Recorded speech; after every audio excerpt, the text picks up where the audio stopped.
All right, let's get right into it. Today we're going to talk about something that's, well, it's one of the most powerful and ancient forces in all of human history. I'm talking about the irresistible power of storytelling. So let me ask you something right off the bat. When was the last time you really, truly got lost in a story? A movie that just completely wrecked you in a good way? A book you just couldn't put down even though you knew you had to be up in a few hours? Or, hey, even just a friend telling you about their trip, and it was so good you felt like you were right there with them. Yeah, that feeling? That's not a coincidence. It's not an accident. See, stories are so much more than just entertainment. They're not just a way to kill time. They're actually fundamental. They're how we learn, how we connect with each other, how we make sense of this crazy world. You could say they're the very blueprint for human connection. But why? Why do they have this incredible grip on us? Well, to figure that out, we've got to look under the hood, so to speak. Let's get into our first section here and check out the actual science behind it all, the neuroscience of narrative. And here's the key thing to get. This isn't just something we've learned over time. It's not a cultural habit. No, it's biological. Our brains are literally hardwired for stories. It's kind of like our default setting, our factory-installed operating system. Okay, this is where it gets really, really cool.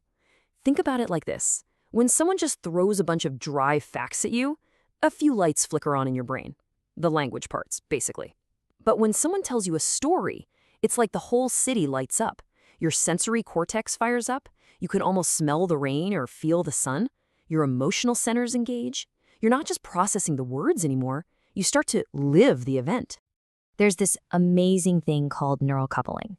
And what that means is the storyteller's brain and your brain, they actually start to sync up. They get on the same wavelength. So you're not just sitting there passively listening. No way.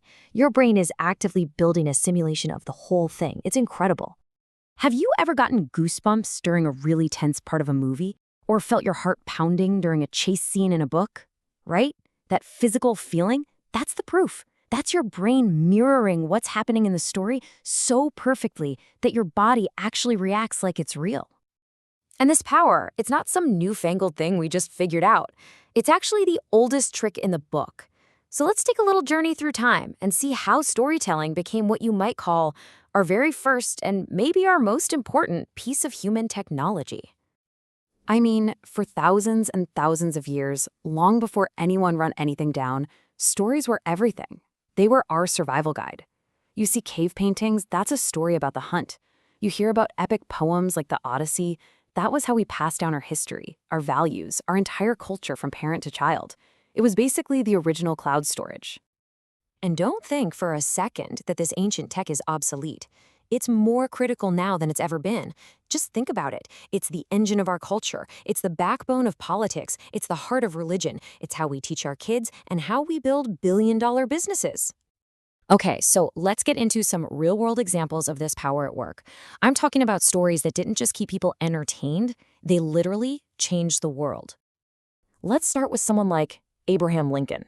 In the middle of a horrible civil war, he could have just talked about policies and strategies. But he didn't. He told a story. He framed the whole war as a struggle for the very soul of the nation, a test to see if this country, conceived in liberty, could even survive. That narrative gave meaning to all the sacrifice and helped pull a broken country back together. Or think about Martin Luther King Jr. His I Have a Dream speech, it's a perfect story. A masterclass, really.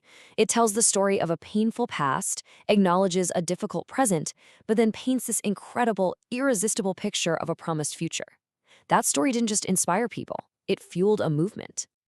And let's bring it to the modern age. Steve Jobs. The guy never just sold you a computer by listing off its specs, right? No, he sold you a story about being a rebel, about creativity, about being one of the crazy ones who could change the world, and this little box was your tool to do it. And really, what all of this comes down to is a very simple idea. Facts and figures, they can tell you things, sure, but they hardly ever inspire you. It's the story you wrap those facts in that makes us believe, that makes us buy in, that makes us get up and do something. Because facts tell, but stories sell. Okay, so we've seen how powerful stories are. We get it. The big question now is, how can you use this?